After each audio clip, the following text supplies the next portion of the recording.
Let's discuss the sizes and conductor fill calculations for underground service entrance, commonly called use wire. The sizes of use wire are primarily defined using the American wire gauge system, or AWG. In this system, a smaller AWG number denotes a larger wire diameter. Here's a list of common AWG sizes and their approximate diameters in inches. 6 AWG has a diameter of approximately 0.162 inches. 8 AWG has a diameter of approximately 0.128 inches. 10 AWG has a diameter of approximately 0.102 inches. 12 AWG has a diameter of approximately 0.081 inches. 14 AWG has a diameter of approximately 0.064 inches. 16 AWG has a diameter of approximately 0.051 inches. 18 AWG has a diameter of approximately 0.040 inches. 20 AWG has a diameter of approximately 0.032 inches. 22 AWG has a diameter of approximately 0.025 inches. 24 AWG has a diameter of approximately 0.020 inches.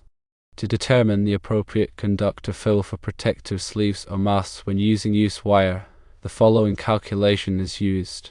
First, calculate the conductor fill percentage using this formula. Conductor fill equals the quantity conductor cross-sectional area divided by total cross-sectional area, then multiply the result by 100%. The conductor cross-sectional area represents the area of the individual use wire and is calculated using the formula conductor cross-sectional area equals pi times the diameter squared divided by 4. The total cross-sectional area is the area available inside the protective sleeve or mast.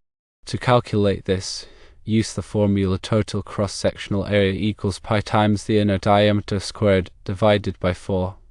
Let's go through an example. Suppose you're using a protective sleeve with an inner diameter of 1 inch, and you plan to use 12 AWG use wire. To find the conductor fill, we'll perform these steps. First, calculate the conductor cross-sectional area. Using the formula, it's pi times 0.081 squared divided by 4, which equals approximately 0.0052 square inches. Next, calculate the total cross-sectional area. Using the formula, it's pi times 1 squared divided by 4, which equals approximately 0.785 square inches. Finally, calculate the conductor fill percentage by dividing the conductor cross-sectional area by the total cross-sectional area, then multiplying by 100%. This is 0.0052 divided by 0.785 multiplied by 100%, which equals approximately 0.66%. In this example, the conductor fill for the protective sleeve would be 0.66%. It's important to ensure that the conductor fill remains within the limits specified by relevant electrical codes and standards to ensure safe and reliable operation. This calculation helps ensure proper wire management within the protective sleeve.